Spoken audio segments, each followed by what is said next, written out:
shoveled out, happy to say, in downtown Hartford and ready for UConn women's basketball on SNY. Tonight, the Huskies at the XL Center to take on East Carolina. Second meeting this season between the Pirates and UConn. Back on New Year's Eve, it was not a festive first half for UConn or head coach Gino Auriemma. A sloppy 20 minutes as UConn couldn't take care of the basketball. And at halftime, it led to this memorable Gino quote. That's about as bad a half of basketball as I've ever seen a Connecticut team play in the 30 years that I've been here. And with that, he walked to the locker room, probably shared a few choice words, and his team responded in the second half. Connecting on passes, the Huskies outscored ECU 44-16 after halftime on their way to an 89-38 victory. Now the up-to-date standings in the American, UConn 8-0. ECU has won 4 of its last 5 to move up the conference standings heading into tonight's matchup. Great to be with you here at the XL Center alongside Megan Como. I am Eric Freed, and you look at the numbers, and UConn is winning in conference play by an average of 49 points a game. They won their last game by 65 points. I think people are concerned, how can they stay sharp when you take a look at the national picture? Well, here's what you have to remember, and we do have short memories around here. UConn has been doing this for years. This culture that they've created of winning handily within the conference, they did this in the Big East for at least 10 years consistently. Well, here's the thing. Yes, the minutes are, that's pretty tough when your starters are playing almost the same amount as your bench players do. But you know what? For years it has happened. And how do they combat it? How did they combat it? Before these kids were even born, it's been going on. Well, you know what? It's practice. Gino has always lived for practice. And the practices are 10 times harder than the games are. So that's where they get all their work done. All these minutes for the bench players, it gives them a chance almost to audition here to show what they can do. And what more do you want to see from Kia Stokes here as we head into the home stretch of the season? I want to see Kia believe in her abilities. You know, she loves her part on that defensive end. She loves being a shot blocker, takes great pride, great ownership. On the offensive end, I don't know if it's because she's not necessarily needed because of all the scoring they have, but she says the right things. She wants to be counted on, but she hasn't shown it. And once she fully believes and when it clicks, look out because she is more than capable. The winning UConn women's basketball on SNY is brought to you by Mercedes-Benz, by UConn Health, pioneering the science of personalized medicine, and by Samuel Adams. Single game tickets for the defending national champion UConn women and men's basketball teams are now on sale. Go to UConnTickets.com to get in on all the action, but you're a little late for the South Carolina game. That one is a sellout at Gamble Pavilion, but plenty of tickets available for the other games being played here in Connecticut. And tonight's starting lineups are presented by Subaru. For the Huskies, Mariah Jefferson, Kia Nurse, Kalina Mosqueda-Lewis, Brianna Stewart, Morgan Tuck, the familiar starting 5 for the Huskies, who come in with a record of 18-1 overall. 8-0 in the American for head coach Gino Auriemma. 897 victories and counting in his 30th season. For East Carolina, this is a team we saw less than a month ago, but they have changed quite a bit here. Janisha Ebron, Jada Payne is their top player and top scorer. Trice, Chappell, and Taylor. Heather Macy is their head coach in her 5th season. 13 wins overall, 4-5 in conference play. Picked up her 200th career victory with a win at SMU, 85 of those wins at East Carolina. Huskies being introduced here at the XL Center. Happy to say we all made it through varying degrees of snow drifts and snow piles, and there was a little concern early in the week whether or not this game could be in jeopardy, but East Carolina flew up a day early. They landed 4:30 on Monday afternoon, so they beat the storm. Heather Macy, we talked to her before the game. She stressed that she is just a Southern girl and all this snow and cold is not for her. And we said, well, for your first trip to UConn, we scheduled a blockbuster. Absolutely. Gave you a foot of snow waiting for you here. One she won't soon forget. She said, how do you people do this? And what is the pregame message from the head coach? Compete and energy. Love it. And she's changing the program. I mean, already they've had 2 20-win seasons in a row. They haven't had that in 30 years. So she has completely changed the culture. You know, they have indefinitely suspended some players on the team because, you know what, they just weren't they didn't have the right kind of energy. And she's doing things the right way, and they've won 4 of their last 5. So we'll see what happens here tonight as the Huskies are set to take the floor against East Carolina. UConn coming off a victory at Cincinnati, 96-31. They led 48-13 at halftime. Kia Nurse was the only starter who played more than 20 minutes in that game for Gino Auriemma. ECU had their 4-game winning streak snapped against Tulsa's 74-63, and ECU was up by 10 at halftime in that game. Yeah, foul trouble. Scored big in the second half. Yeah, they got it. They're down to 8 players on the roster. They get in foul trouble. They got problems. Carla Fountain, Tom Danaher, and Bruce Morris, our officiating crew here at the XL Center. UConn with the opening possession of the game as Mariah Jefferson kicks it to the open Kia Nurse. Offensive rebound for Breanna Stewart. Mariah knew she wanted to throw the ball in there. Didn't quite have a handle on it, and it was a little high. Taylor across to Payne. Payne leading the way for ECU, averaging 17 points a game. Was kept in check by Tulsa, scoring 10. One of the keys for East Carolina is to take good care of the basketball. They don't want to turn the ball over and give up a layup the other way. Down to 5 on the shot clock. Trice with a nice spin move to the basket. Abria Trice, redshirt senior from Hampton, Georgia, averaging 8.5 points a game. Nurse answers on the other end.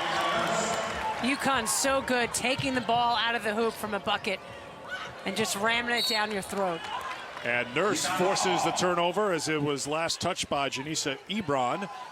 So the Huskies will put it into play.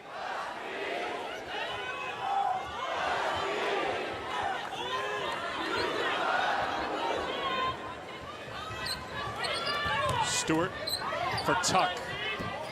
Tuck with a soft little touch inside. Morgan, 3rd on the team in scoring. 2nd in the conference in field goal percentage at 59%. She doesn't miss many.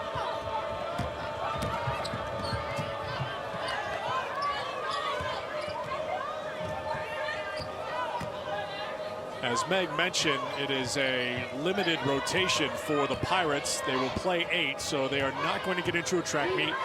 Something we saw from the team on New Year's Eve. They like to force turnovers, get steals, get blocks.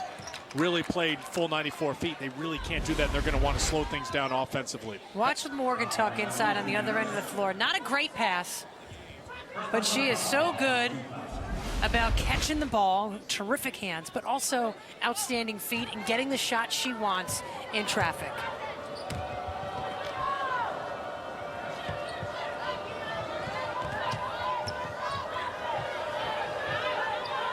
Chappell. Nice pass. And the finish on the inside by Itiana Taylor. Junior from Pflugerville, Texas, averaging 11 points a game. That's 2nd on the team. Mosqueda Lewis, open look. Followed her miss.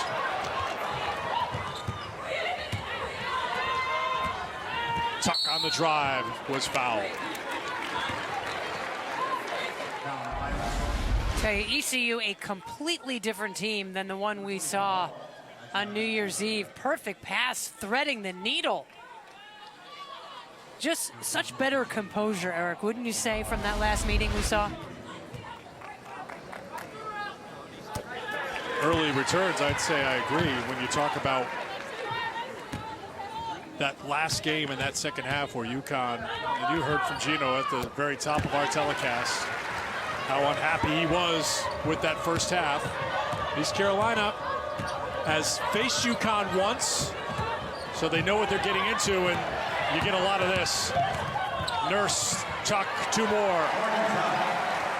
And you got to take care of the basketball. If you turn it over against UConn, they will make you pay. 6 quick points for Morgan Tuck.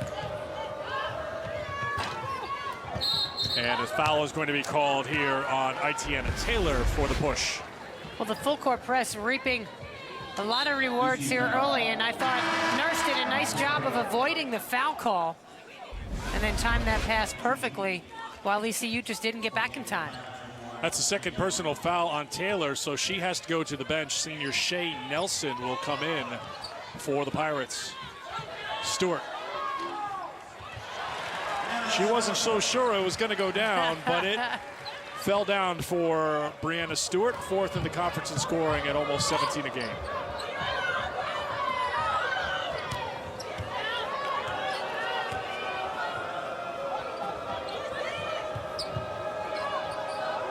This is Shay Nelson. She's a shooter, not afraid to take it to the basket. Payne's shot, rebounded by Tuck. Jefferson with Stewart on her right, will take it herself. That was a really good decision once again by Mariah Jefferson as Tuck commits a foul. First personal Morgan Tuck, second on the team, and a player is down for East Carolina. It is Janisha Ebron. It was tough to see what happened, but I don't know if she poked her in the eye or if she knocked her in the nose. But Tuck went right over to her to see if she was okay. Classy move. It looks like maybe left eye. Let's keep an eye on it here.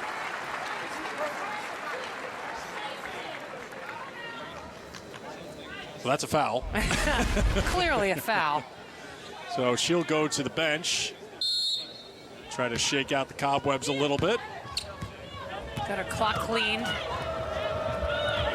Jasmine Phillips into the game. Well, that goes back to what Meg's talking about, how East Carolina, good ball movement, getting to two. Yeah, just so composed.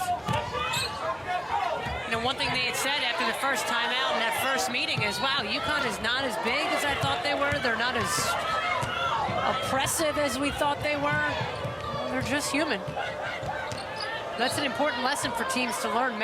Eric, how many games have we seen players and teams lose the game before it even starts because of the UConn name on the jersey? Well, even in that game on New Year's Eve, we had the memorable shot in the second half when UConn really turned it up and kind of the stunned looks on the East Carolina players' faces, but I don't see any stunned looks out here in the early going today against UConn. Huskies are up 6 here at our first media timeout. Back to just a second meeting all time, both coming this season between UConn and East Carolina. And UConn's on top by 6, but you've liked what you've seen so far from the Pirates. I love the way they're competing and taking care of the basketball and attacking to score and really sharing the basketball there. The beautiful pass, you know, they've got 2 assists on 3 field goals early, which means they're looking to get each other involved. They're not looking to go one-on-one. They're playing great team basketball. Heather Macy's team 3 of 5 from the field so far. Bria Trice has 2 of those field goals. As UConn will bring it up the court.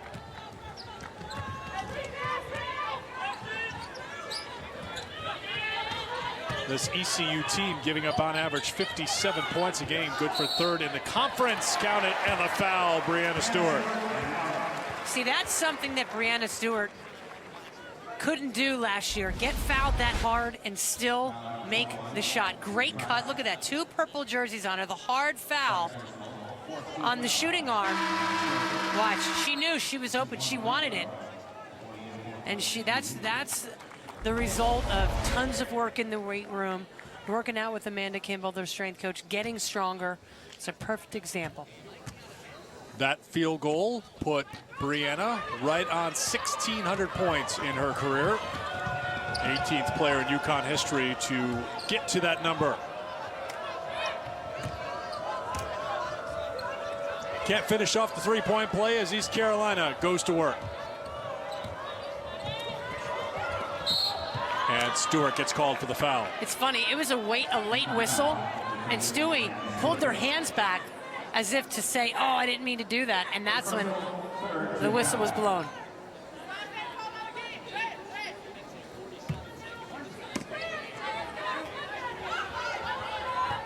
Payne triggers the inbound to Jasmine Phillips. Nelson's got good range. Can't get it to go down, and Tuck Hands it off to Jefferson. Here comes Mariah. Mariah had an escort from Stewart. And now it's picked up by Stewie out top, and UConn with 15 on the shot clock. Jefferson, a little weight room work there. Let's give Mariah her props. From the smallest player on the floor. Well, see, what happened was East Carolina lost sight of her. Look, she's waving her arms back there because they had no idea she was there. Sneaking around back there. And the heads-up pass from Mosqueda Lewis. You see she's leading the conference in assists and steals per game. Her assist-to-turnover ratio just about at 3-to-1 right now. Came into the game 90 assists, 31 turnovers. Knocked out of bounds, and she'll force the turnover. Last touch by East Carolina's Devon Gray, UConn ball. That's the first time we've seen East Carolina turn the ball over at this end of the floor. I have been impressed with the way they've taken care of it early. Morgan Tuck. Nurse drives on Payne. To Stewart, cutting to the basket for 2 more. Stewart's so good moving without the basketball. And the teammates doing a good job of finding her.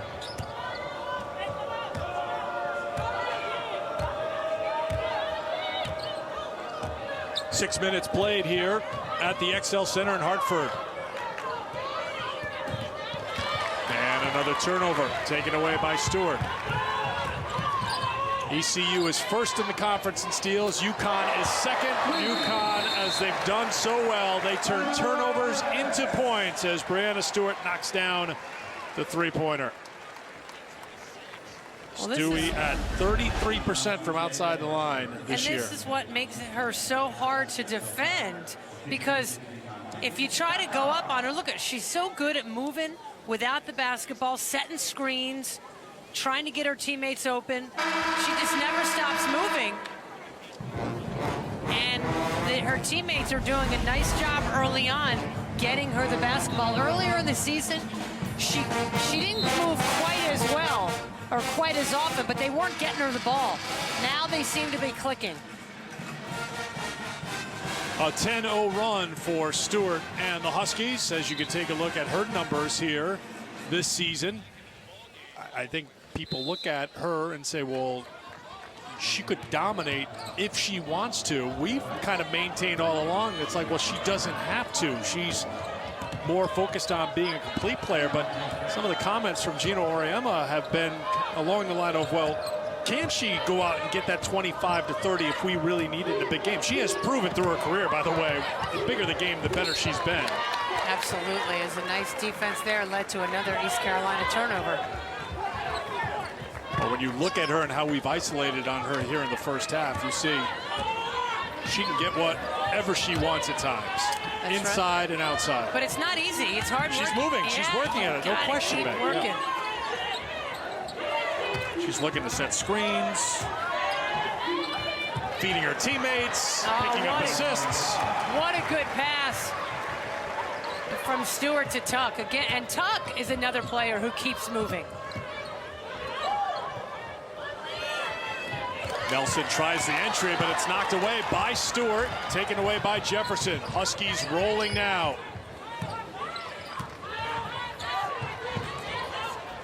Stewart returns it to Jefferson. Beautiful teamwork. Stewart and Jefferson for UConn. And the lead, just like that, is 20. And a foul called on Kia Nurse. That will be her second personal. Take a look at our UConn teamwork replay breakdown presented by Honda. What I love about that play is Stewart knew she was going to fire that ball into Tuck before she even got it. And here, the nice give and go. Jefferson to Stewart.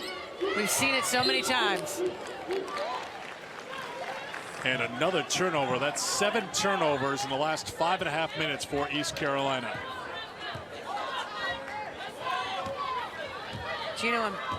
Gino imploring Kia Nurse to back cut.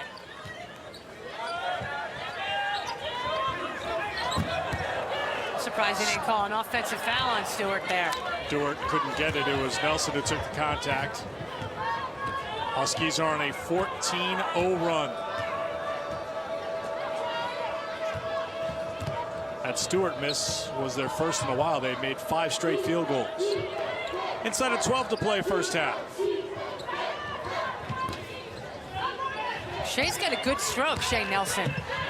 All of her shots have been right there.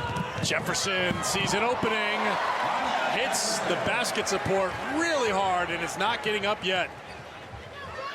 She's still down. Back on the other end. East Carolina still playing it. Jefferson says she needs help. Mariah Jefferson still sitting down, and she's waved over to the UConn bench. Not a good sign. She said she can't get up.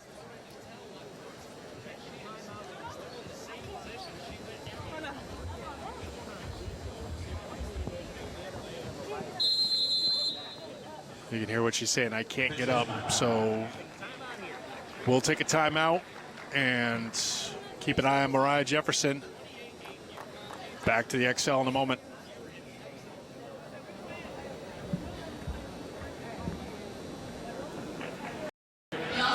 I know everyone was holding their breath as we went to commercial break, but right after we went to break, Mariah got up. She came off the floor okay, and you can see she hasn't gone back to the locker room. She's being attended to by Rosemary Regal and her staff right now. Let's watch the play. It's perhaps her lower back as she goes into the basket support hard.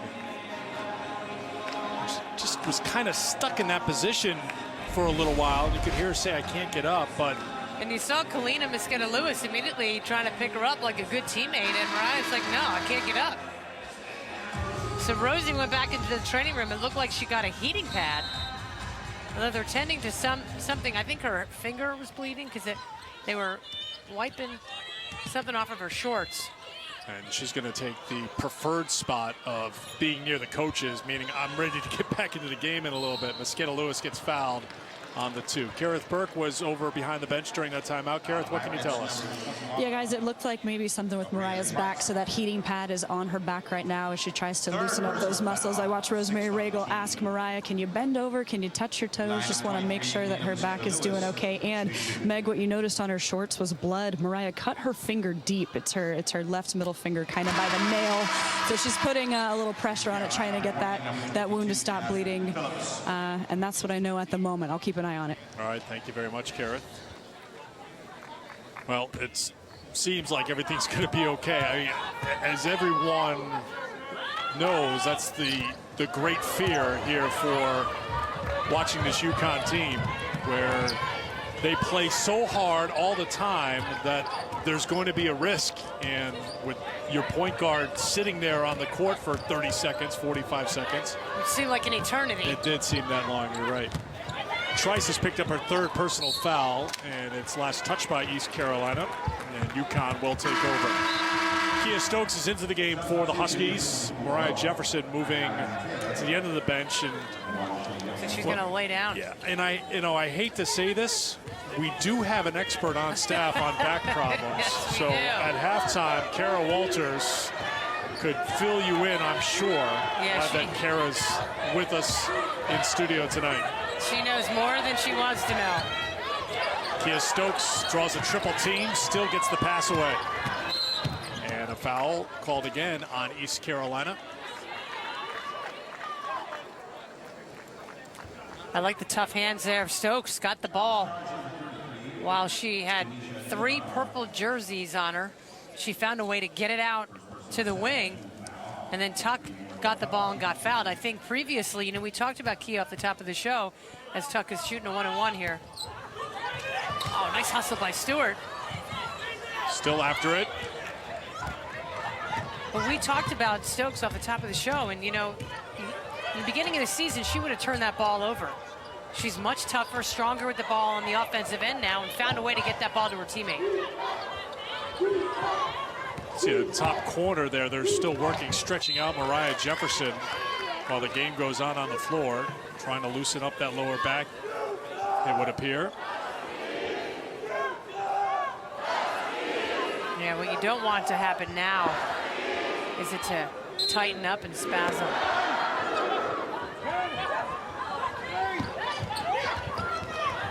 Off the hands of Stokes, back into the hands of Phillips.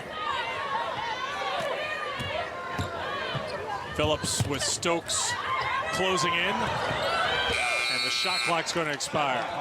Lucky for UConn, it was hot potato. They just couldn't get a handle on the ball. Huskies will take over. 8 turnovers now on East Carolina, 2 for UConn.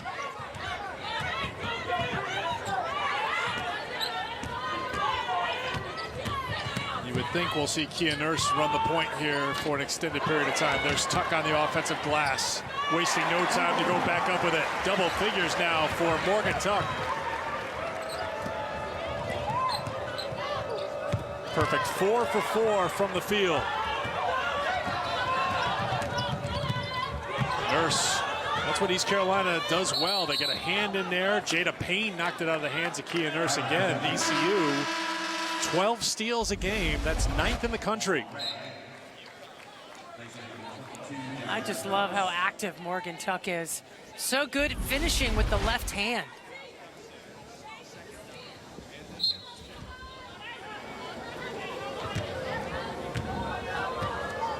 Gabby Williams will come in next dead ball.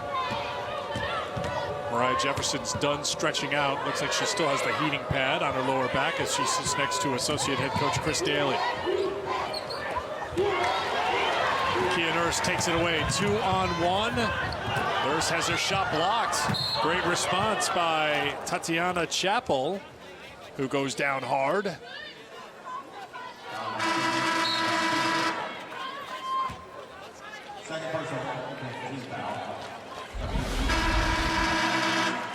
With that, nice hands and nice block. Oh, and Stewart fouled her, but a big ovation you hear.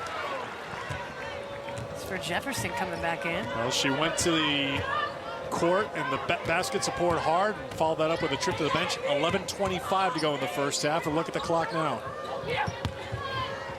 I would have guessed it'd be a longer period of time than that, but she's a little tougher than the rest of us, I'm sure. Yeah, the slightest of build, but one of the toughest players on the team. Stewart well off the mark. Rebound East Carolina. Kara said too that they asked Mariah to, can you bend over and touch your toes? If Rosemary Regal ever asked me to bend over and try to touch my toes, and she watches me cry because I can't, be really hurt. There's a block by Stewart. Mariah not moving the same way. Feeding Gabby Williams. Nice finish in there by Williams. It does look like Mariah's up on her toes a little bit here. Yeah. Walking gingerly. But it's probably still better to keep herself warm.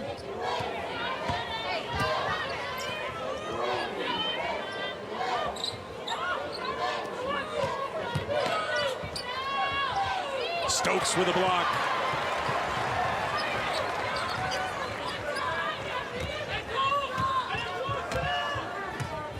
Averaging 4.4 blocks a game now, 2nd in the country. Williams. I'll tell you, the Huskies have had their way inside the lane. Timeout called by East Carolina. We'll take it as well. Tell you, there was a moment of silence when Jefferson got hurt early, but she came back in a few moments later to feed Gabby Williams.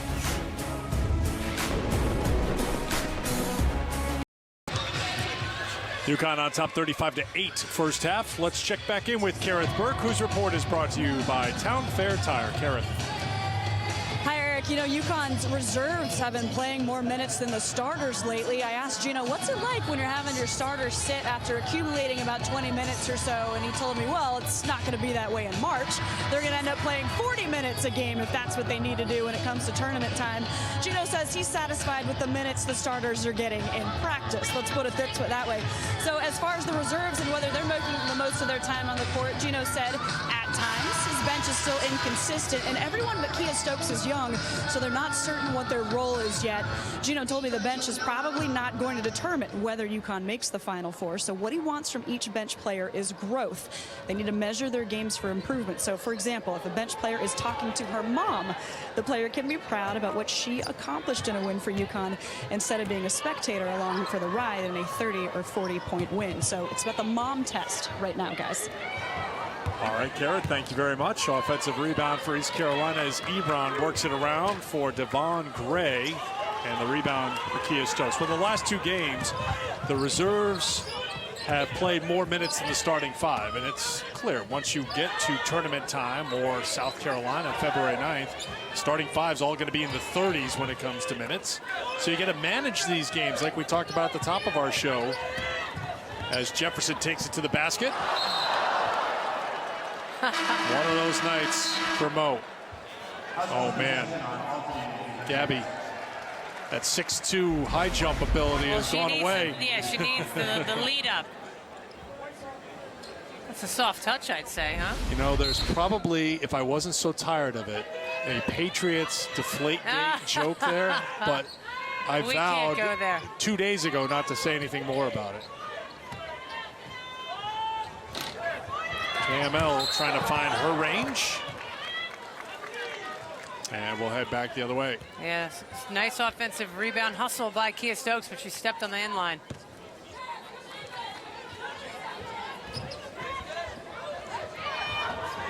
That was a great start for East Carolina. As Meg mentioned, they scored 4 points in the first minute 40, but just 4 points since that time. Now 6:10 to go, clock running, first half. Well, so much of what Heather Macy talked to us about before the game is, you know, they get good shots, they do so many good things, they can't score.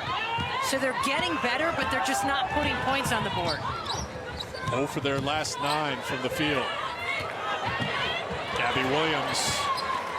Nice little move, just wouldn't go for her, and there's just the size of Kia Stokes hitting the offensive glass for her first points. But not only the size, I like the effort by Kia Stokes to get into position to get that offensive rebound. It was a pretty sick move by Gabby Williams, too. She just couldn't finish. Stokes in there deep. Jefferson saved by Kalina Mosqueda-Lewis. I think everybody just assumed it was heading out of bounds, but KML was there to hold on to it. And Jefferson also came down on the back of Gabby Williams. Stokes, well, there you go, looking for her shot, making it. Just, it's instinct, you know, just get the ball, you're open, shoot it. That's what they need her to do. Maybe, like we talked about off the top, maybe things will just start clicking. There's Payne, her first points, three-pointer for the redshirt junior out of Hickory, North Carolina.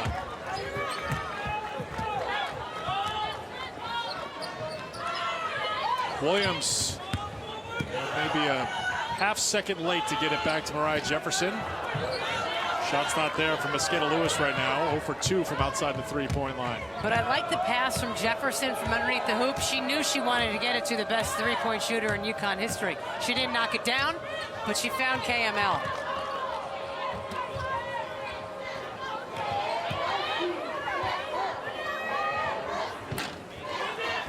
Williams rips down the rebound.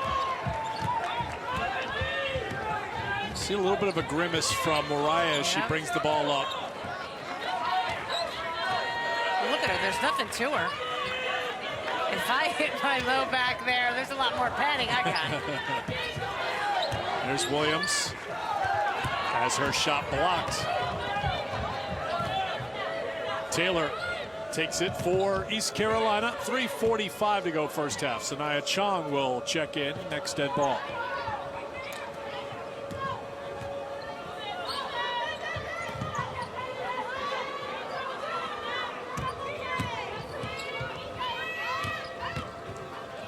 Stokes, I don't know if she got a piece of it, but certainly Chappell had to change the shot. Yeah, no question about it.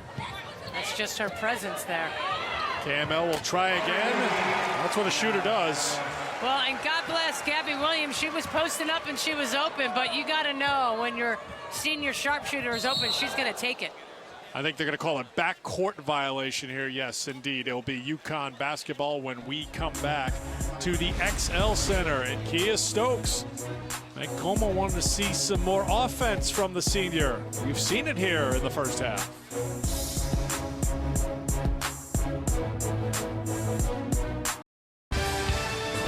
UConn women's basketball on SNY is brought to you by Subaru of New England. Love, it's what makes a Subaru a Subaru. By People's United Bank. People's United Bank has checking choices that are right for you. Visit peoples.com or your local branch. Member FDIC. And by Honda. Get year-end clearance deals during Happy Honda Days. Why settle for less than a Honda? See your Connecticut Honda dealer today. Tonight, Gino catches up with former Husky great Swin Cash to discuss why she almost gave up on basketball and the one moment she regrets the most. It's a new episode of Gino's Legacy presented by DeGiorgi Roofing and Siding. It's tonight at 10 p.m. only on SNY. Mariah Jefferson heading to the bench with Kia Stokes and Sanaya Chong, Kalina Mosqueda-Lewis, Morgan Tuck, Brianna Stewart, and Gabby Williams. The five on the floor. They did change the call during the timeout. Instead of a backcourt violation, they did give a foul to Mariah Jefferson, her first personal. Yeah, that's probably the right call. Payne. Chappell on the offensive glass. Tie up, possession arrow, ECU.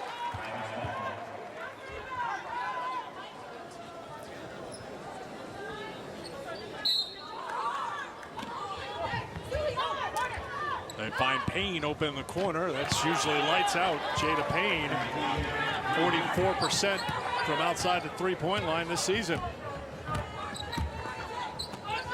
Outstanding shooter.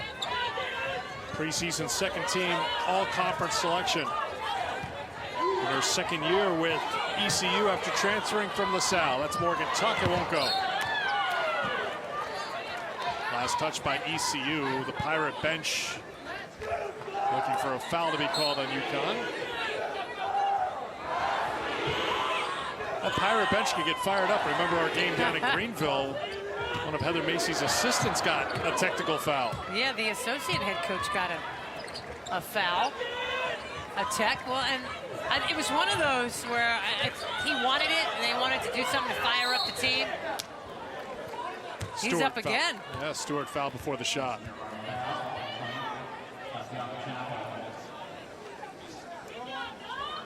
We had a little conversation with Heather Macy before the game about building a program and how coming into the American out of Conference USA, she really needed to upgrade the type of player she was bringing into the program. A lot of transfers. We talked about it before on New Year's Eve. 15 transfers on their roster. 5 are sitting out this year.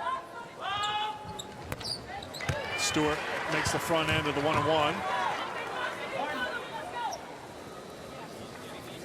Gabby Williams going to the bench. It's Mosqueda-Lewis, Chong, Stewart, Tuck, and Nurse. The 5 on the floor for UConn with 2:07 to go in the first half. Well, and Macy's changing, as we indicated earlier. She's changing the culture of this program. Their athletic director gave her an extension. She's got 6 years, so she's got job security.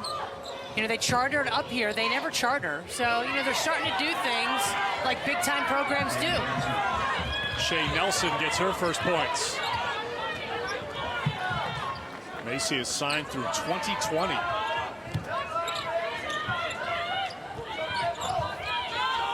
Stewart. Rebound for Chappell. That's the kind of bucket Stewart's got to finish. Good fight on the inside and counted for Jada Payne, who all of a sudden has 8 points. Yeah, East Carolina in a little groove right now offensively.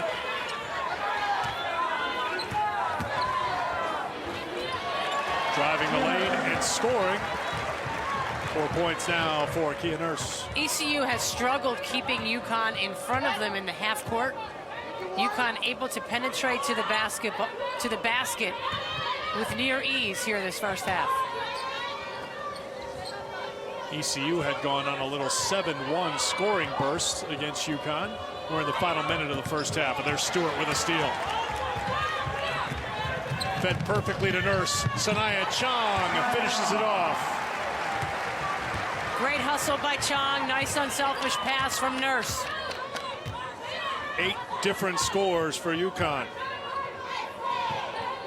Everyone who's gotten in so far for the Huskies has scored here in the first half. Nelson trying to back it in on Mosqueda Lewis. Tuck has it. Sanaya Chong calls for it. The game clock stopped at 9.5. The clock is not running right now, and now the officials realize it. Mosqueda Lewis got up wincing after that last offensive sequence by ECU. Now the game clock will need to be adjusted here, so as they get set to talk things over and probably go to the monitor, we remind you to stay with us at halftime. Gary Apple and Kara Walters will have first half highlights and analysis. And you will hear from Kia Nurse on why she chose UConn. It's coming up on our halftime show. So the officials are now going to look at the monitor. You can see, and we saw it pretty clearly, it stopped at 9-5. Well, that's what happened to Mosqueda Lewis. Her right ankle got sat on.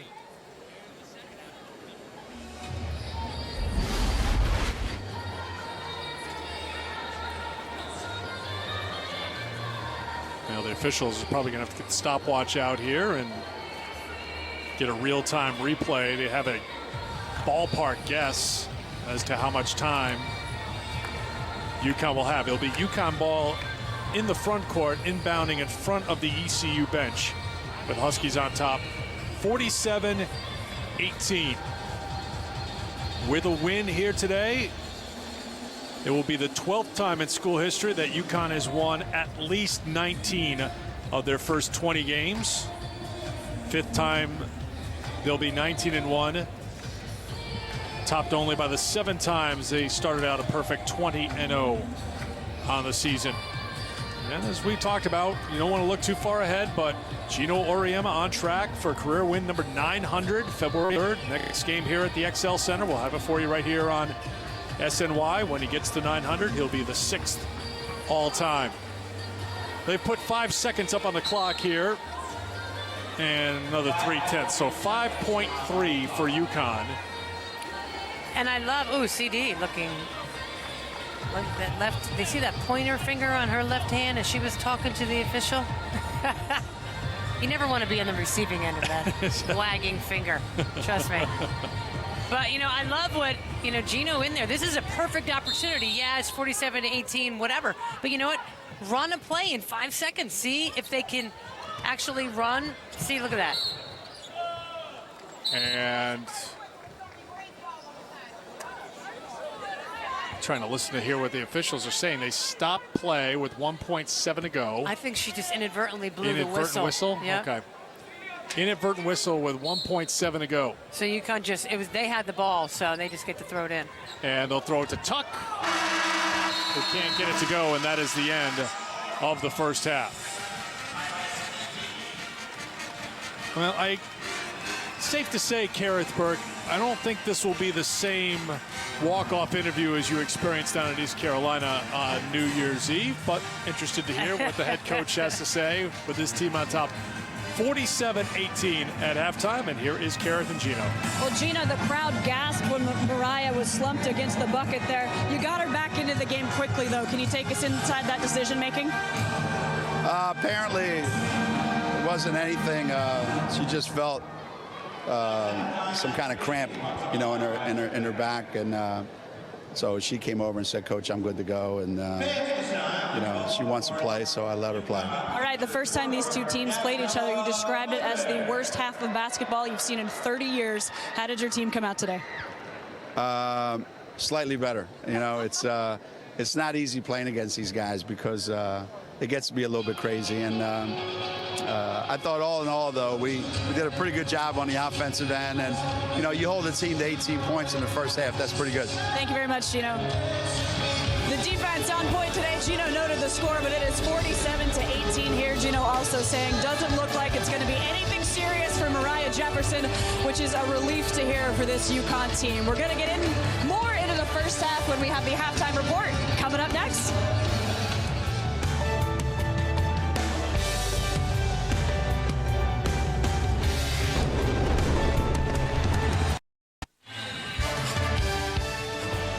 UConn women's basketball on SNY is brought to you by Ford. For great deals on Ford cars, trucks, SUVs, and crossovers, visit tristateford.com. By Connecticut Lighting Centers and Restoration Lighting Gallery, so much more than just a lighting store. And by Buick, visit your nearest Connecticut Buick dealer today to test drive one of our luxurious cars or crossovers and find out why thousands are switching to Buick. UConn men's ice hockey team, a home-and-home weekend with the Maine Black Bears, who just swept the University of New Hampshire. First trip is Orono, but they will be here on the 1st of February at the XL Center, Super Bowl Sunday at 2 o'clock. You can get your tickets at UConnTickets.com. First half stats presented by Bob's Discount Furniture. UConn shooting better than 50% again from the field, holding East Carolina to 30%. Those 11 turnovers led to 19 UConn points, and UConn dominating in the paint in the first half. Eric and Meg back with you courtside here at the XL Center. A little different feel to the first half of this meeting compared to the one down in North Carolina. It wasn't perfect for UConn, but they went on a pretty solid 10-minute run there in the middle portion of that first half. And they shared the basketball so well. One thing I will say, though, I was very surprised. The score of that first game was 45-22 at the half. I thought it would have been a much different disparity, bigger disparity between that game and this game. But the passing of this team was really outstanding this first 20 minutes. Unselfish basketball. They had 14 assists on 20 field goals. They got a lot of different people involved. Mariah Jefferson, who went down and looked like she got seriously hurt. Thankfully, it looks like it's just a low back bruise. She is fine. But one thing I thought was really good by UConn, they kept ECU off the offensive glass. They typically average 18 a game, only had 4 in that first half. Let's check in with Kareth Burke before we start the second half. A report presented by Cadillac. Kareth. Eric, I spent a moment with the ECU coach, Heather Macy, to see what she told her team at halftime. And she said, guys, I've been okay with your shot selection, but we've been settling for too many three-pointers. She really liked the effort in the first half. They need to keep that up. But she said everyone on her team needs to be ready when they check into this game. She's a little bit concerned with some of the foul trouble. She told me, my hope for the second half, we got to shoot better. She looked up at the scoreboard and said 42 points is too many to give up to the Huskies early. Thank you, Kareth. The Bria Trice with 3 fouls in the first half.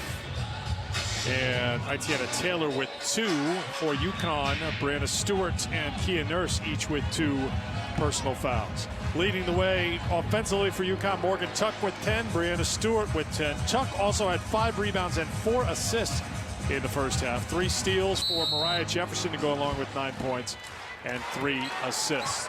10 points for Jada Payne, the leading scorer for East Carolina this season, and so far in this game for the Pirates. Mariah Jefferson, Kalina Mosqueda-Lewis, Brianna Stewart, Morgan Tuck, Kia Nurse, the 5 on the floor, the original starting 5 out there. And looks like a foul called here on Jada Payne. Indeed, it is a foul on Payne, her first personal.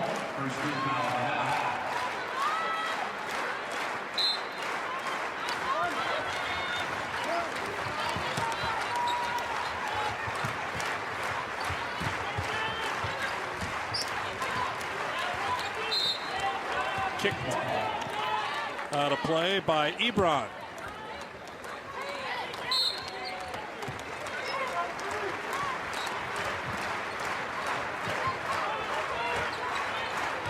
Mariah Jefferson, the feed into Brianna Stewart. When all else fails, just throw it up to Stewie. 12 points now for Stewart on 5 of 9 shooting.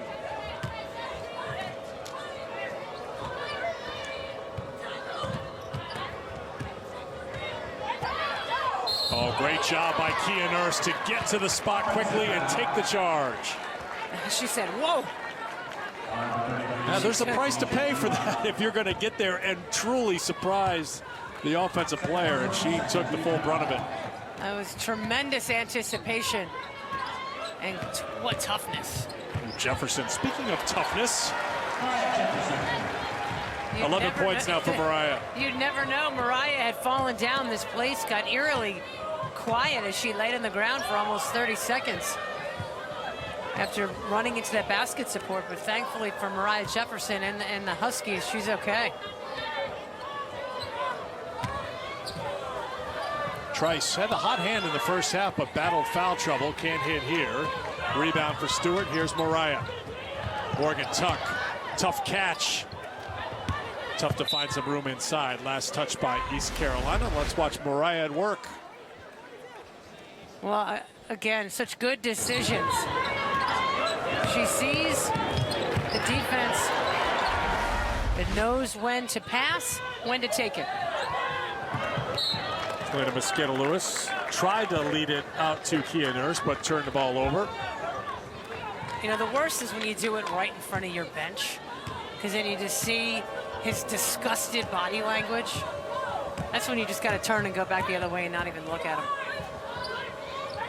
And he's going to spend his time turning to his assistants and throwing his arms in the air like, why do we do such things? We've seen it all before. I'm sure they tune him out too. Oh, beautiful finish.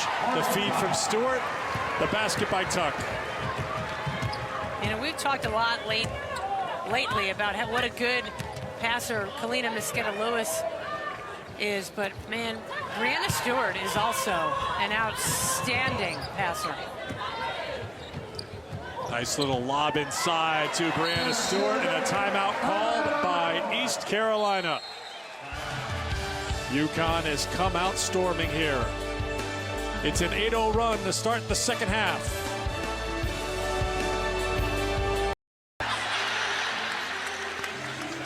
(55-18) UConn over East Carolina here in the early going of the second half as we bring you tonight's drive of the game presented by Ford. Look at that. Now it hit her hand, but it looks like it hit her foot. But Brianna Stewart active, involved on the defensive end, and then at 6'5", can dribble it up the floor and dish to Morgan Tuck.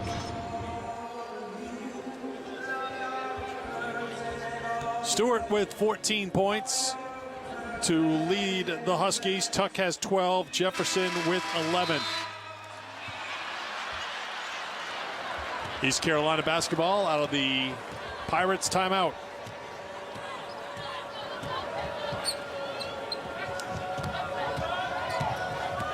Taylor for Ebron. Nurse there defensively. Trice. Trice trying to work on Stewart. 4 to shoot. Chappell, no.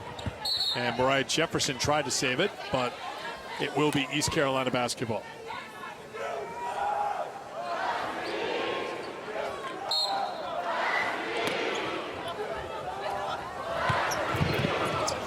Taken right away. Jefferson and Stewart teaming up for it. Mariah went down to the court again. Nurse, Mosqueda-Lewis.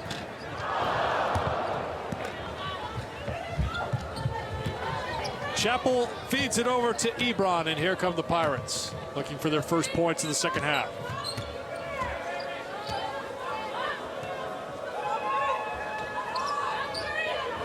East Carolina had won 4 in a row before losing last time out to Tulsa. Now taking on the #2 team in the country for the second time this year. Good finish there by Trice. Nice tough take by Trice. Were it not for foul trouble, she'd have more than 6. She does have 3 fouls, picked them up in the first half. Well, and that's going to hurt them, and that's part of the reason they lost that Tulsa game. They got in foul trouble. Stewart lost it out of bounds. ECU basketball substitutions here for East Carolina. Shane Nelson into the game, Jasmine Phillips into the game. Taylor will head to the bench along with Ebron.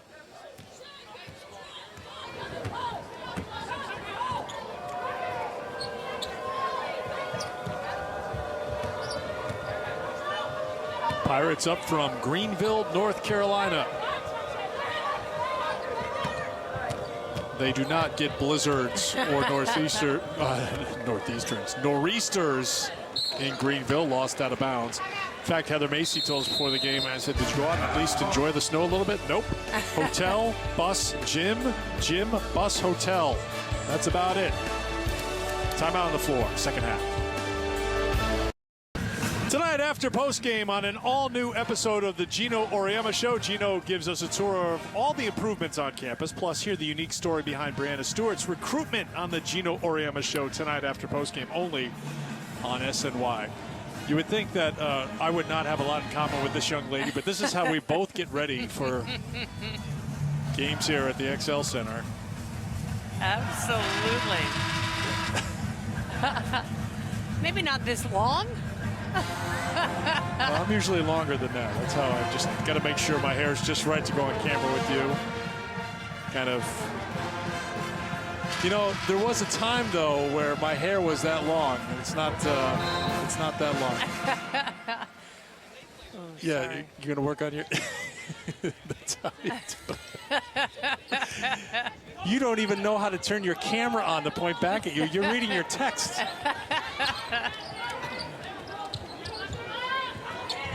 Stewart on the inside, Jefferson outside, won't go down. She had her string of 13 made shots in a row come to an end at Cincinnati last time out.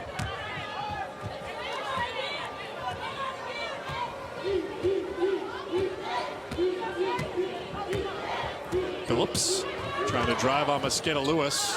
Kia Nurse came over to help out, and look at Nurse on the run right away. Carolina gets back quickly. Tuck attacking the inside. UConn's done that right from the very start here today. Points in the paint now, 44 of the 57 points for UConn. Wow. Well, I give UConn credit for staying with it. Sometimes something works and then you get easily get led astray and start jacking up threes. They've stayed with their game plan. And what could be better than getting the ball inside to Morgan Tuck, who is just so poised, so strong, so steady. 6 of 9 from the field tonight. She was 6 of 9 from the field last time out against Cincinnati. Mariah will go to the bench now as Sanaya Chong, first one in to start the second half. Mariah Jefferson has that heating pad again. The key for the rest of this game is to stay warm for Mariah.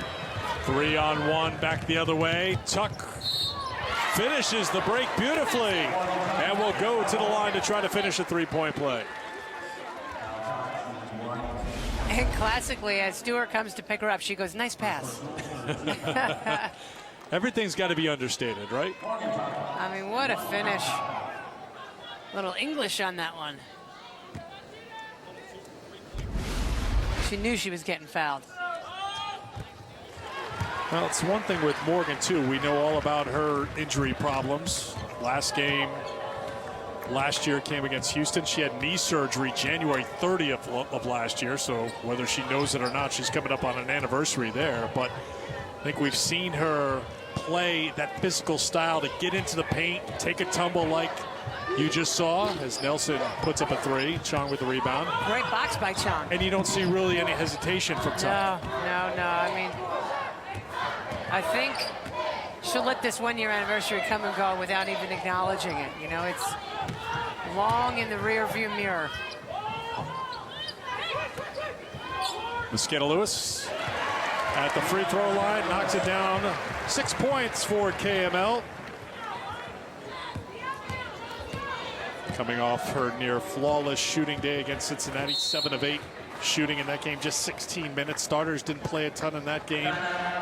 We'll see how much longer they play in this game as the lead's up to 42 and East Carolina takes a timeout. Here is tonight's UConn trivia question presented by Mercedes-Benz. Which team did UConn defeat for Gino Auriemma's 800th career win? If UConn wins this game and then they win next time out at Temple Sunday afternoon, he'll go for win number 900 here at the XL Center on SNY on Tuesday night.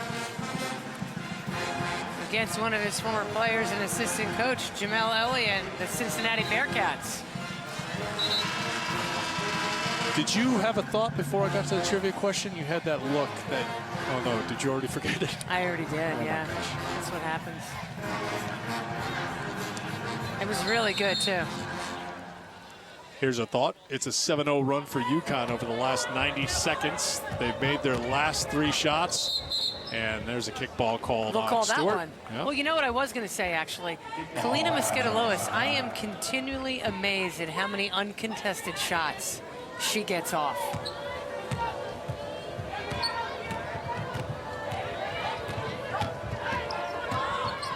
Nurse jumps out to challenge. Here's Taylor.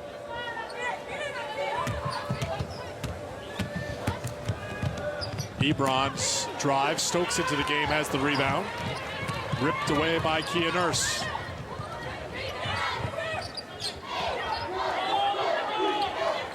Mosqueda-Lewis has got to get that ball to Brianna Stewart on the baseline. And a foul called on Stokes, setting an illegal screen. Watch at the top of your screen. Mosqueda-Lewis comes. Look at her, wide open. Really? She's the best shooter on the team, one of the best in the country. Nice offense and execution by UConn. And it's not just, again, it's not just East Carolina. This happens all the time. Oh, good hustle play from both teams. Jada Payne, the top scorer for East Carolina, getting on the deck along with Kia Nurse. Doesn't matter what the score is. You see Kia Nurse shaking off the right hand. Great hustle by both clubs, hustling for that ball. I say it was last touch by Nurse. Mosqueda-Lewis goes to the bench. Courtney Eckmark into the game for UConn, defending Devon Gray.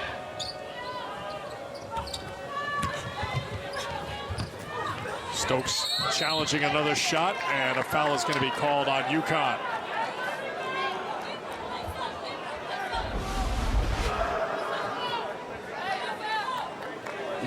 Stokes right there, always present when the shot is going up. And then you see Stewart gets called for that foul. It's her third.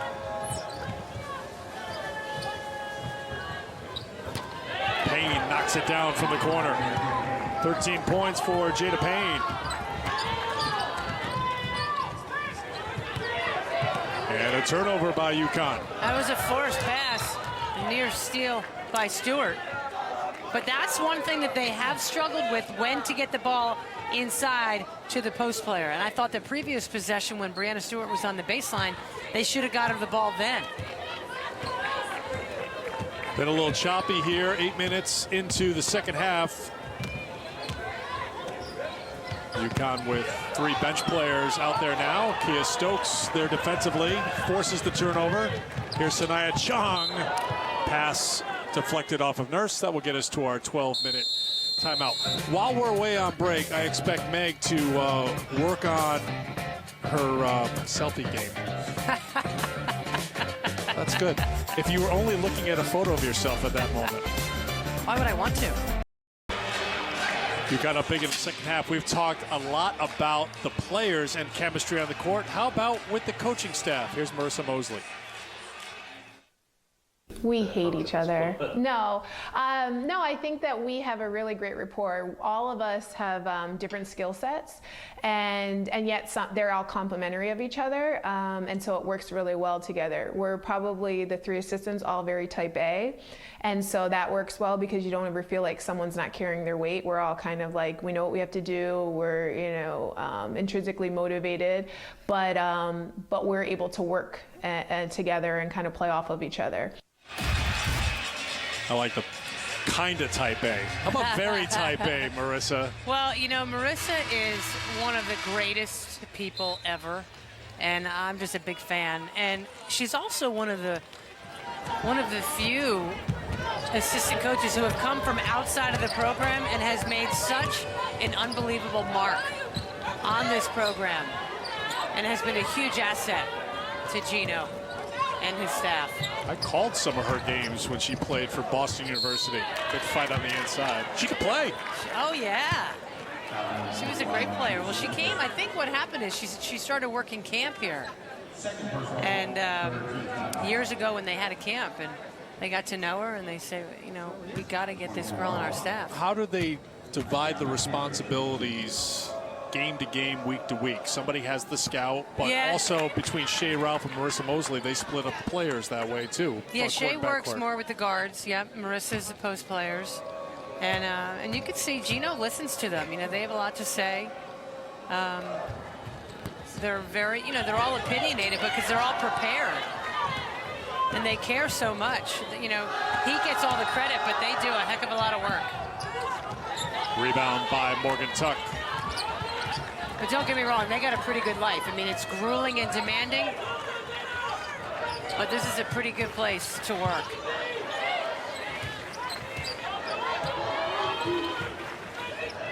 Sanaya Chong. Morgan Tuck, that three-point shot has been an area of concern for Morgan as Kia Stokes can't hold on to it. Morgan now 6 of 35 from outside the three-point line this year. Payne. Rebound Gray. ECU ball. ECU is competing. We saw Heather Macy's board before the game. Compete and have energy. And with 10 minutes plus to go in this game, they're still competing and they still have energy. See, as Morgan Tuck comes out of the game, Marissa Mosley with few direct words to her, still looking down at her, kind of like a "what were you thinking, what were you doing" kind of thing, as Gabby Williams has come into the game.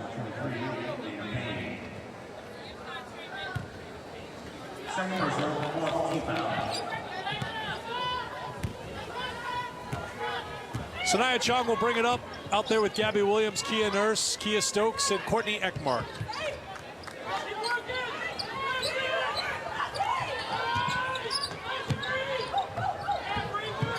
Gabby Williams. Nurse in trouble. And knocked out of play. Offense not as fluid at this point, Eric. You got to give ECU credit for playing really good half-court defense right now. Actually, a foul was called on Itiana Taylor, her third personal foul.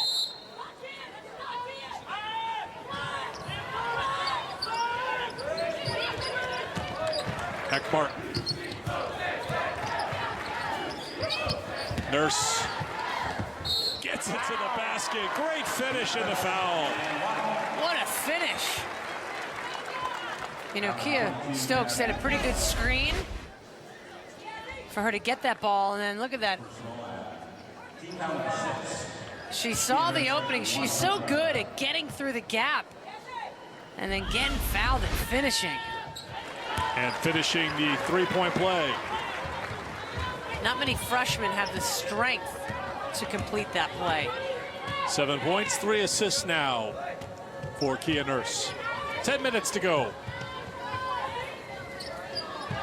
Gray. Rebound for Shalise Keys. Did not play last time out against Tulsa, so she's getting her first look here against UConn. Her 9th game this year.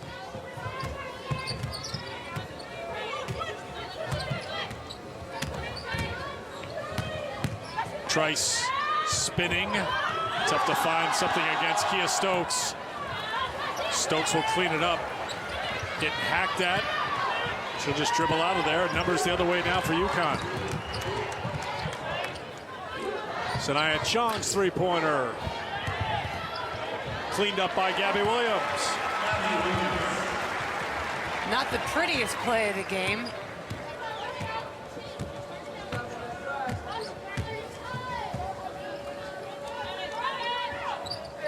Interesting lineup in for UConn.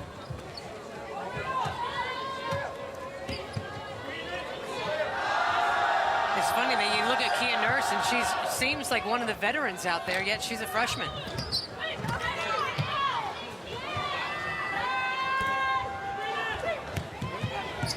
Kia Nurse the rebound. You see ECU's just determined to try to rip it away in the backcourt. They get whistled for the foul. Time to answer tonight's UConn trivia question presented by Mercedes-Benz. Which team did UConn defeat for Gino's 800th? That was a memorable one. Wow, look at that. Tournament title game against Notre Dame. Photo available.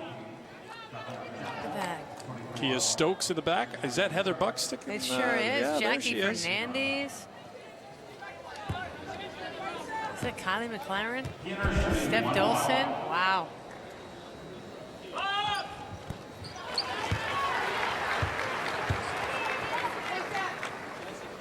Front end of the 101 is good for Kia Nurse.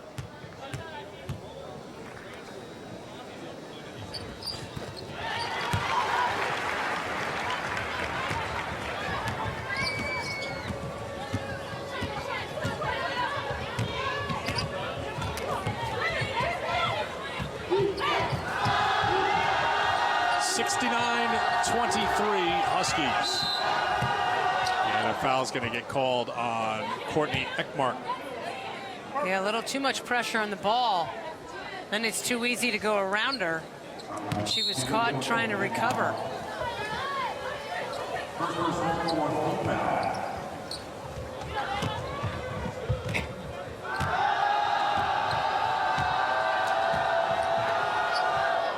Payne hands it off to Chappell.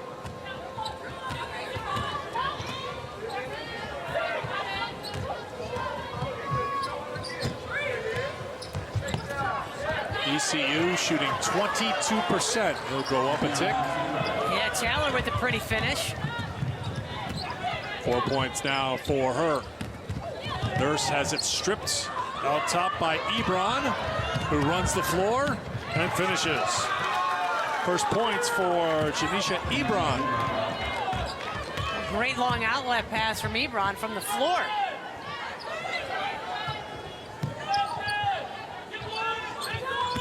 Pass into Ekmark, taken away by Ebron.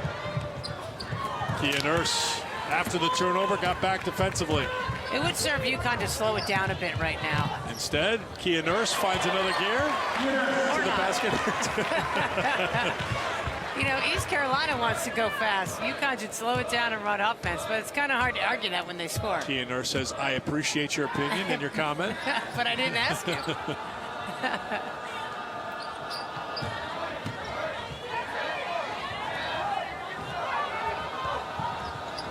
Payne wants to tee it up. Nurse out deep.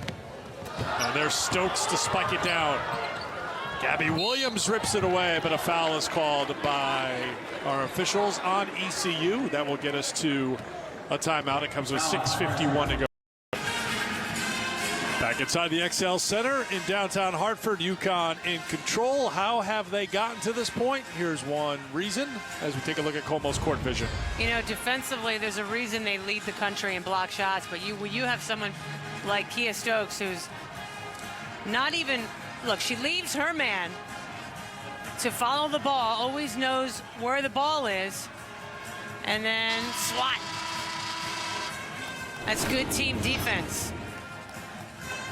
That team defense has held ECU to 17% shooting from the field in the second half. Wow. 24% for the game. And you see the last 7 games. 46 of her 90 blocks this season. Wow. And so much of it is because of supreme confidence back there, presence of mind, timing. That's another 7-block game for Stokes. That's the 5th time this year she's gotten to 7 blocks. And then here she got the offensive rebound to keep the possession alive. Sanaya Chong on the drive will go to the free throw line to shoot a couple.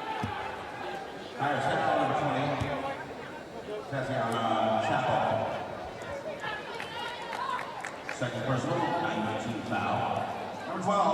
So Sanaya Chong steps to the free throw line, 64% free throw shooter.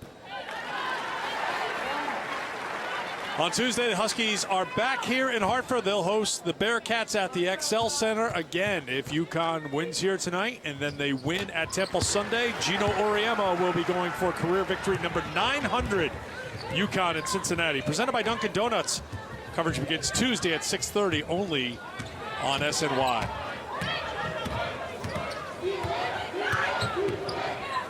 I'm sure there'll be something special planned for that game should he get to 900.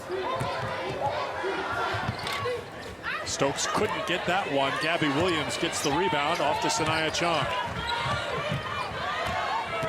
And it's funny, yeah, ooh, nice screen. She altered the shot. She didn't block it, she altered it, set a brutal screen there. That was one of those where the UConn fans here in the building, as there's a block for ECU. As Trice gets, everybody in the building was starting to cringe, like, it's coming. Oh, it's perfect. And I think the look by Devon Gray was like, could It's somebody like, give me a really? little help here? Exactly. Can you just let me know it's coming? Shot clock down to 3, and then a foul is called on Gray. And that's frustrating because they played really good defense. And then bailed out UConn with the foul. With another one. She's all over the place. And if she plays her cards right and continues to be such a good screener, the screener's always open if the defense, or if they switch. The defenders switch, she can roll and be wide open. Von Gray's going to go out and maybe see if she can borrow Mariah Jefferson's heating pad. Courtney Ekmark getting down on the deck to keep it alive here for UConn.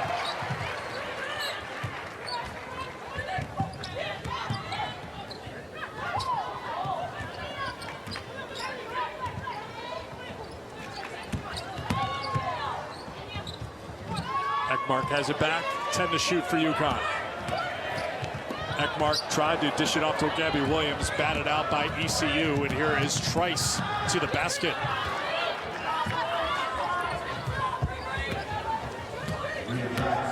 Points now for Trice on 4 of 8 shooting. Well, Trice finishing off the play where they played really good defense, blocked the shot or blocked the pass, and then finished on the other end. Stokes got free inside, the pass from Gabby Williams. Good execution there by UConn, but you know, Heather Macy's got to feel really good the way her team is competing and still playing hard here. And there is block number 8 for Kia Stokes, a new career best for the senior. And yet maintains possession of the ball. One of the most remarkable things about her shot blocking abilities. And here, Sanaya Chong turns it over with the walk.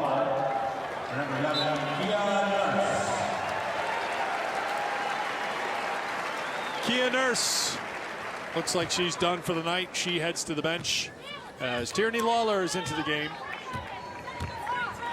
A fan favorite, Tierney Lawler. Nurse with 11 points, 4 rebounds, 3 assists tonight. And there's another block for Kia Stokes. Well, we're on double watch for rebounds and blocks for Kia. Payne. Stokes just sizing her up. Wants to get another one.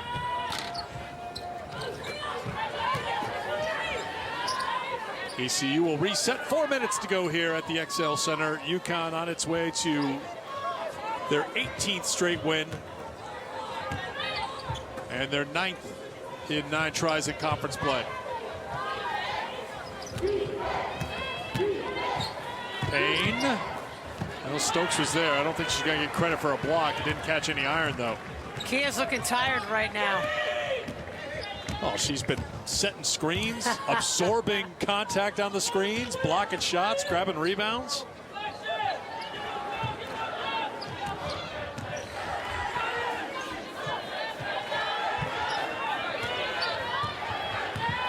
Chong. Nice take. For 2, and the foul. Sanaya Chong will have a chance to finish up the three-point play when we come back to the XL Center. 3:18 to go here in Hartford. UConn rolling.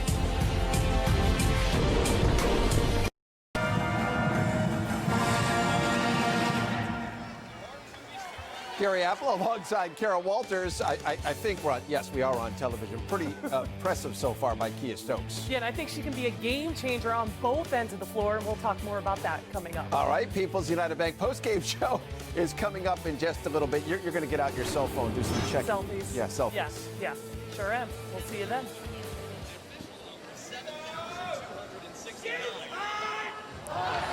It's a craze that's sweeping the XL Center. We have our phones all charged and ready for the post-game show. Make sure we look good. Let's take a look at our game summary presented by Samuel Adams. UConn shooting 59% from the field. It helps when 58 of your 78 points are high percentage shots scored in the paint. Well, and you know, they've made ECU pay when they turn it over as well, with 29 points off the turnovers. But I said this earlier, I'm just impressed with the way their starting five in particular just stayed with the game plan to continue to bang the ball inside. Sometimes you can, other opportunities present themselves and you go for it. Well, they stayed true to the game plan. Kia Stokes came flying out looking for another block, couldn't get it for the rebound for UConn. Stokes' line officially right now, 6 points, 9 rebounds, a career high 8 blocks. I think she's got 9 blocks. That's what we had, but on the stat sheet we were just handed, it says 8. I've got it for 9. Bobby says 9 too. You know what I go with? Bobby. Kia Stokes now with 8 points.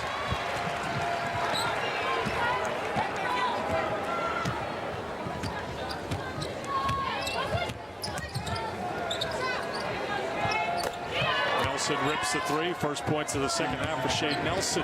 Nelson's got a sweet stroke. Brianna Polito will come in. Next dead ball as Chong picks up a dribble off to Lawler. And a timeout awarded to UConn before the turnover. It's just time for Polito to get into the game. And Sanaya Chong will come out. Poor ECU thought they had a steal. I feel bad for East Carolina. They thought they had a steal going the other way. Gino must have said timeout to Tom Danaher before the pass was thrown. Sanaya Chong done for the night. 6 points for Chong off the bench. Williams so quick on that first step to the basket. Explosive. 9 points now for Gabby on 4 of 6 shooting. It looked like Stokes block number 10. Williams into double figures with 11.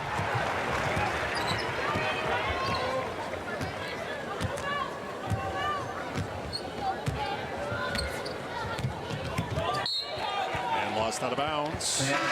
UConn basketball with 1:23 to go. 5 in double figures right now for UConn. 5th time this year that they've put 5 in double figures. Of course, their starting 5 averages double figures. There's been a lot of sharing the wealth.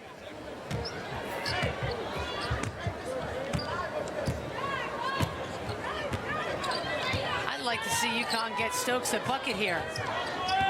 She could We've get got a it for triple-double. 8 points, Look, 10 they're rebounds, trying to get it to 10 her. blocks. On the inside, Stokes can't get it. Well, the bench knew it. The bench knew it. It's the best source to know if somebody's knocking on some And they sort of never milestone. go for individual numbers like that, but this would be truly remarkable. Well, I think she had her opportunity. The rebounds.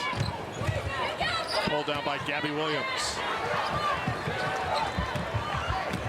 Question is, do they try again? Gino's calling a play here. They feed it to Stokes. She's got it. There's only been a couple in the history of this program. That's the 3rd one. Laura Lishanis got one back in '89, then Dolson had one. And Kia Stokes, that's remarkable. 10, 10, and 10 for Kia Stokes.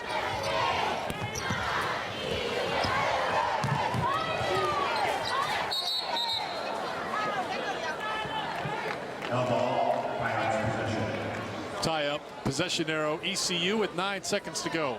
Well, That's unbelievable. who were you talking about at the very top of our show here tonight?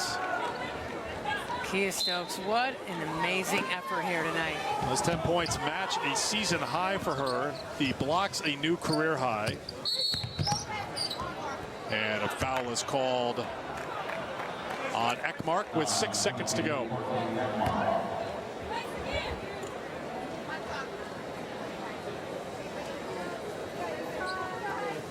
She has worked hard tonight.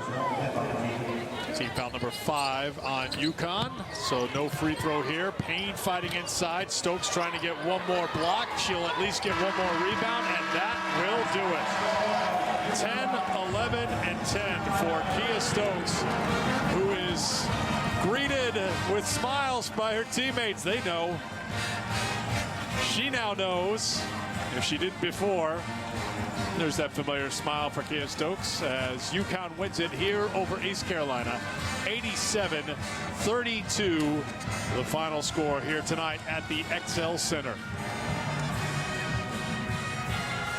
And tonight's player of the game, presented by People's United Bank, is Kia Stokes. Here are the numbers for Stokes. 10 points on 5 of 6 shooting. As of now, 10 rebounds. I think she'll get credit for one more at the end, right? Yeah. But we'll wait for the final box to come out. Either way, it's the third in UConn history, joining Dolson and Lishnas. And just like that, she gets her 11th rebound. Our guys in the truck always take care of Kia. Let's send it over to Kareth with Gino. Well, Gino, a triple-double for Kia Stokes. You said you've liked her defense, waiting for her offense to match that as well. Where should her confidence be right now? I hope it's where she wants it to be. You know, I mean, Kia's she's a mystery. You know, I think what she did tonight, you know, she's capable of doing that any night, no matter who we play. It's just a matter of carrying the same aggressiveness and the same level of attention as she pays to blocking shots and rebounding, to down here to actively looking for the ball, you know. And she's got a nice touch around the basket, and she's got a nice touch from 15, 16 feet. So it's not that she can't, and maybe this will make her want to. As your team goes forward into February and beyond, what do you want to see out of your reserves? That was, you know, that was a little bit better. I mean, you just don't know. I mean, I think we've kind of figured out that if we can keep playing them in some kind of combination with our starters, 1 or 2 of those guys out there with them all the time, that helps them, you know. But trying to get them all in all the time for as much as you would like, not easy. But I thought today we figured out a couple things, what to do with our starters to get them the minutes that they need. So we're working on it. All right, a balancing act. Thanks, Gino. Eric, back to you. Garrett, thank you very much. A win for UConn tonight, 87-32, the final. More on the triple-double for Kia Stokes in a final word when we come back to the XL Center. UConn women's basketball on SNY, brought to you by Yale New Haven Children's Hospital. By Dunkin' Donuts. Dunkin' Donuts dark roast is here. Bold start, smooth finish, never bitter. America runs on Dunkin'. And by Nissan. Choose Nissan today for great offers on our most exciting lineup ever. Shop ChooseNissan.com. Our next UConn women's game on SNY will be Tuesday as the Huskies welcome the Cincinnati Bearcats to Hartford. Our coverage begins with the pregame show at 6:30 p.m. Up next, it's the People's United Bank postgame show with Gary Apple and Kara Walters. And don't forget to stick around after the postgame show for an all-new Gino Auriemma show and the premiere episode of Gino's Legacy with Swin Cash. A triple-double for Kia Stokes as UConn wins it by 55. For Meg and Kareth, I'm Eric. So long for now from the XL Center. Gary and Kara, it's all yours. All right, Eric, we thank you so very much. Amazing to think Connecticut has now won 245 of their last 246 games against unranked opponents. I think that's pretty much the very definition of domination. But when you talk about domination, Kia Stokes and the triple-double, and she took it to another level tonight. She did, and she has it in her. That's what you love to see. Gino hates that he has to kind of pull it out of her. Look what she's capable of. We know defensively, the block shots. I mean, was it 10 or 11 that we officially came down with? I think it was 10 blocks. And we weren't sure on the rebounds. If they gave her that 11, rebounds. 10 or 11. Yeah, right. Anyway, for her to have a triple-double, and then she added the points in there tonight. 10 points, 11 rebounds, 10 blocks. Not many players at Connecticut have had a triple-double like that. You know it's inside her. That's what kills Gino. Impressive night. And if she continues to play like that, It's really going to help them down Well, the line. just the third Connecticut player all time on the women's side to put up a triple-double. And as you and I were sitting and watching it, the need to keep her on the floor and the way she changes the game at times really necessitates, especially against teams with bigger players, that she does see playing time. Well, and even if she's not blocking the shot, Gary, she's making teams think twice before they go in the paint. They know that she's capable, she's lurking, she has these long arms, so it makes people think twice. So even if you're not blocking shots, you're deterring people from taking shots, it makes a huge difference. Now think about it. Morgan, Brianna, they get into any foul trouble going down the line, you have to be able to rely on Kia Stokes in the post, and she's showing Gino, hey, you can count on me. Yeah, Connecticut goes to 19-1 on the season. They're 9-0 now in the American Conference. And look at the points in the paint. 66-18 was the differential. I mean, they consciously pounded that ball down onto the low block and really attacked the tin throughout the course of the game. Well, and the thing I liked about that, Gary, was it was happening from both places. You saw the back to the basket with Brianna Stewart, a lot of little hook shots tonight, and Morgan Tuck getting the post players involved, but you also saw the guards penetrating to the basket. I love that Mariah Jefferson, she goes in amongst the trees, she doesn't think twice, she doesn't hesitate. So those points in the paint were had by all the team, not just the post players. Connecticut shot 60% in the game. A lot of that had to do with the fact, very much so, that they are getting the ball into great shooting position, and that just makes those stats look even better. Well, yeah, the way they share the basketball, they're so unselfish, and because they have so many weapons and everybody's capable of scoring, it's not like you're on a team that you're like, maybe I shouldn't pass to that person. They're not very good with the ball. Anyone you pass to, you're confident that they can score the basketball. So they move it, the ball barely touches the floor, they get it to the closest person to the basket, to the highest percentage shot. Very unselfish basketball. A lot of those good high percentage shots. Morgan Tuck, she was one of 6 in double figures. She had 17 in the game, made 7 of her 11 field goal attempts, also had 7 rebounds in the game. She has become such a complete player for the Huskies. I love everything about Morgan Tuck. I'm a huge Morgan Tuck fan. You are. I really am. I love the little jump hook. I like that she goes left. She moves without the basketball. We've spoken about her leadership qualities, and you just see how strong she is. She doesn't hesitate. She has a lot of confidence, and I love the little jump hook. I love it, and she's confident, and she's taken over not only physically on the court, but mentally. She's challenged her team and taken over that role, that leadership role that Stephanie Dolson had. I'm a big fan. Yes, you are. You are a huge fan. Yes, I think I it's am. fair to say we get a look at game stats presented by People's United Bank. Connecticut, 5 of the last 6 games had gotten to 92 points or above. They got close to that tonight.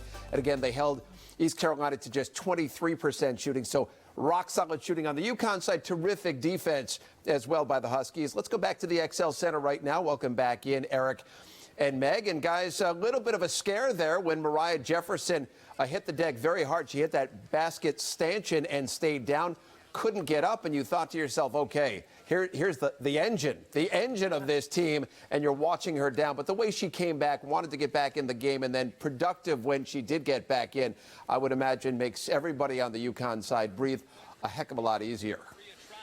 It got very quiet in here. I mean, you see her go down, and not the, I talked to a couple of fans I knew who were in here tonight for the game at halftime, and they couldn't hear what we heard on our microphone saying, I can't get up right now. You could see her down for a little bit, but we heard that extra, I can't get up, and I'm like, much like you were, we looked at each other like, well, let's see what's happening here. It looked really scary, especially when you deal with a back issue.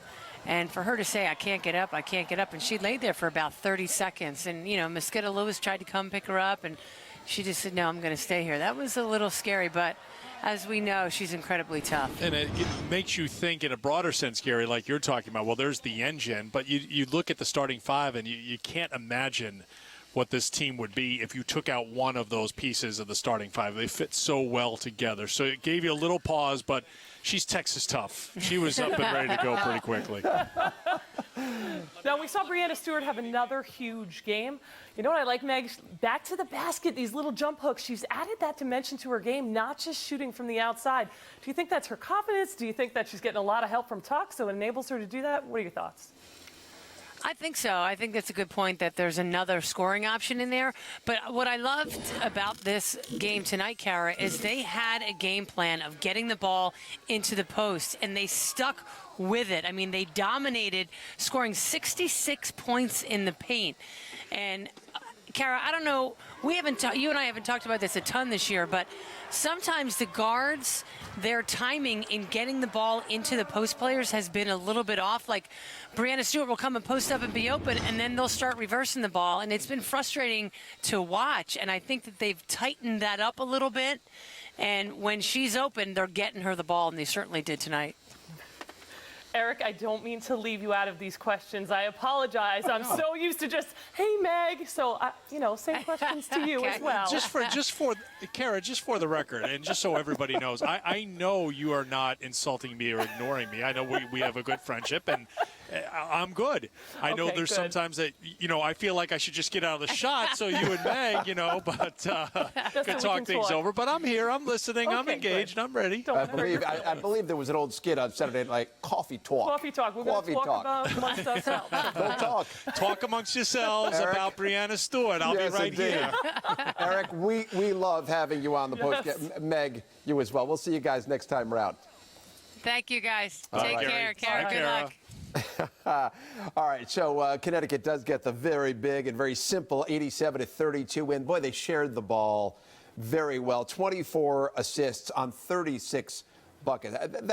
That's impressive to me. I mean, that's the story all season long, and that's why this team is so good. And if you talk to other coaches, that's what they say. They have so much depth. They have the ability to spread the floor. The ball's in anyone's hands. They're confident, and they just, that unselfishness. But again, I spoke to earlier, Gary, we talked about how recruiting's changed. I'm telling you, it's not about X's and O's. It's about Gino recruiting the type of person that it's not all about them. They're willing to share the ball. They're willing, if they don't have 25 points. Think about Brianna Stewart could go any school in the country and play 40 minutes a game and have 40 points. Right. But she chooses to be unselfish because for the greater good. And that's why this team gets it. And that's why they're going to be successful. Connecticut has now won 72 of their last 74 games in the month of January as they win tonight 87-32 over East Carolina. We're just getting going here on the People's United Bank postgame show. Look at that ball movement. So crisp and unselfish. When we come back, we're going to hear from the head coach, Gino Auriemma, his post-game news conference. Plus, we'll have complete game highlights, and we'll hear from Kia Stokes, who had the triple-double.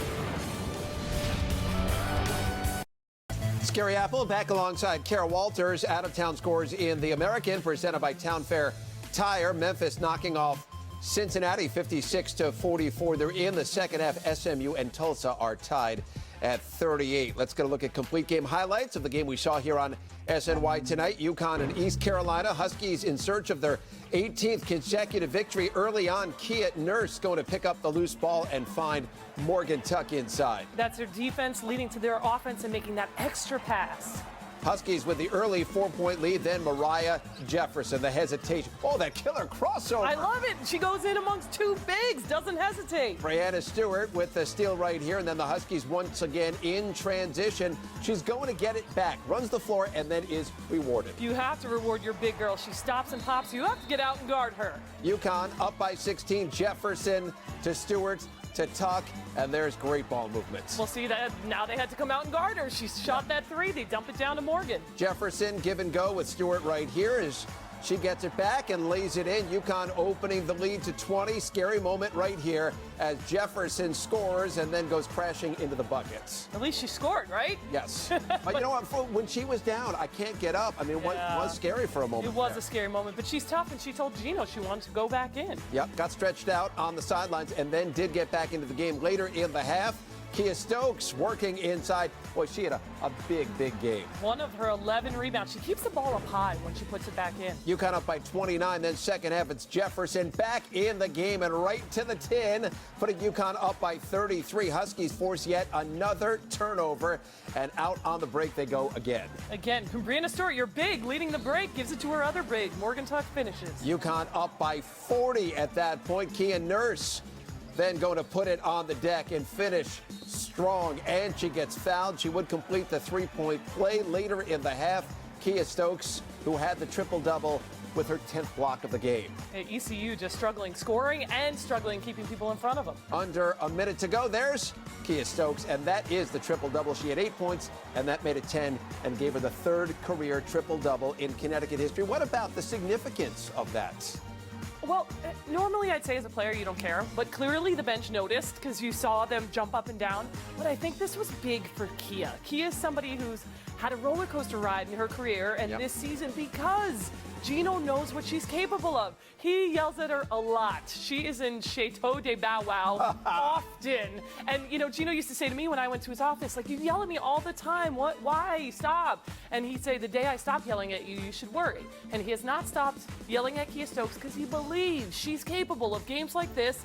And I think this is terrific for her confidence. Back to the XL Center we go. Kareth Burke standing by with one Kia Stokes. Well, I'm with Kia Stokes, who had a triple-double, and we were just talking about the messages you might have waiting from your family. What do you think they're going to say? My dad's definitely going to say about time. You know, your head's had 7 blocks for a minute, so about time you got a few more. And definitely my brother, my mom, my grandma. It's her birthday today, so it's a birthday present for her. One of the people who might have been saying it's about time, too, was your coach, Gino Auriemma. He knows you have it in you. Did you think you showed something to your team today? Absolutely. I mean, they know I can block shots and, you know, play some pretty good defense, but I think the offensive part is something that they know I can do. I just don't do it. So hopefully this shows them that I'm starting to look, you know, be more aggressive offensively and just be another option. It's your senior season. Where's your confidence right now? It's pretty good. You know, it can get a lot better, but I'm excited right now. We're going to take this win. You know, we did pretty well. We got things to work on, but I'm excited, and, you know, we still got a lot of season left. Overall, this was a great defensive effort for everyone on UConn's team. How are you guys feeling about your defense as you head into February? I think it's pretty good. One thing we really have to work on is rebounding, and I think that's the one focus that we've had constantly. As long as we keep that up, we're going to be a pretty good defensive team. Excellent. Congratulations. Thank you. Thank you. As you say, personal achievements at Connecticut usually are not that big a deal. It's about the team concept. But in looking at Kia Stokes right there, this was a very gratifying night for her. She was. You could just see it. Yes. You could see the confidence oozing from Kia Stokes. Yes. So, yes, I think this is very good for her in particular. She needs that. I mean, she has to realize that's quite the accomplishment. Not many women at UConn have had a triple-double, and hopefully this is it, Kia. This is it. She's a senior. You are a senior. It's the last couple games. This is all you have, so make it count, girl. All right, so how does this change UConn when she plays at this level? It changes him a lot to give him that option, that opportunity, knowing he can rest, you know, Bree, if it's in a tough game and she needs a sub, or if they get into foul trouble, having confidence. So Gino having confidence in her helps the whole team have confidence in her, and they need that backup going down. Think about it. I mean, they really have Brianna and Morgan playing in the post. We've seen Kalina play in the post. She's able to shift over there, but it gives them one more person and that defensive back line where the guards can hedge up and really not have to worry about it because they know they have her behind. So defensively, she helps tremendously. It does change things for Connecticut. Don't forget, last time they beat East Carolina back on New Year's Eve, they won 89-38. Tonight they win 87-32 to go to 19-1 on the season. More at a bank post-game show when Karen and I come back. We'll hear from Hall of Famer, that guy right there, Gino Auriemma, who picks up career win 898, if I'm not mistaken. We're back in a moment.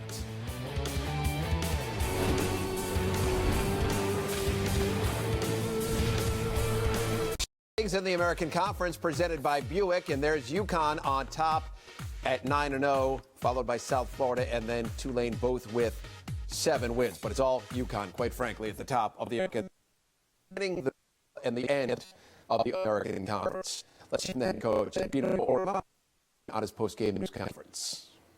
Kia Stokes 10 more blocks today, a triple-double, and just the inside presence she brings.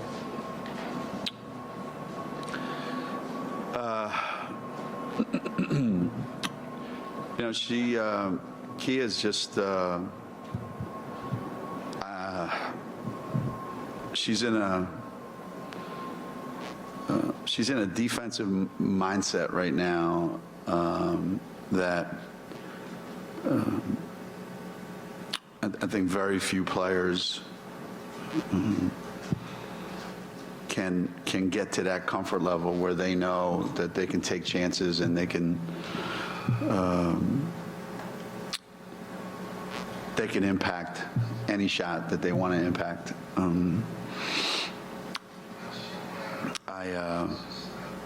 I've seen I've seen people do that in the past. I don't know that I've seen anybody do it as consistently and as often as Kia's done it. Even to the point that when they called the foul during one, I kind of commented that I bet you when I look at the film it wasn't a foul, because they said that that she hit the person on the arm shooting, and she always gets the ball when it leaves your hand, you know. Maybe she did, I don't know, but just the fact that there was a foul call, we were all surprised. That's how. That's kind of how in sync she is right now. And she got one big offensive rebound in the second half that in front of our bench, regardless of the score and all that stuff. I mean, she's just doing things that hopefully, you know, become a part of who she is at both ends of the floor. Gino, a couple weeks. The Hall of Famer Gino Auriemma, his team has now won 66 of their last 67 games dating back to the start of the 2013 NCAA tournament. When we come back, we'll look ahead to what's next for the two-time defending national champs. We get a look at the Connecticut upcoming schedule. They play Super Bowl Sunday at Temple, and then it's Cincinnati next Tuesday. It's our next game here on SNY, and that is a significant game for a number of reasons. Most importantly, it could turn out to be Gino Auriemma's 900th career victory. Our pregame coverage, Karen and I going to be here beginning at 6:30 and then tip off right about 7 o'clock. Coming up next here on SNY, it is another edition of the Gino Auriemma Show. Can't get enough of the head coach, the Hall of Famer, and then coming up 10 o'clock, Gino's legacy featuring Swin Cash.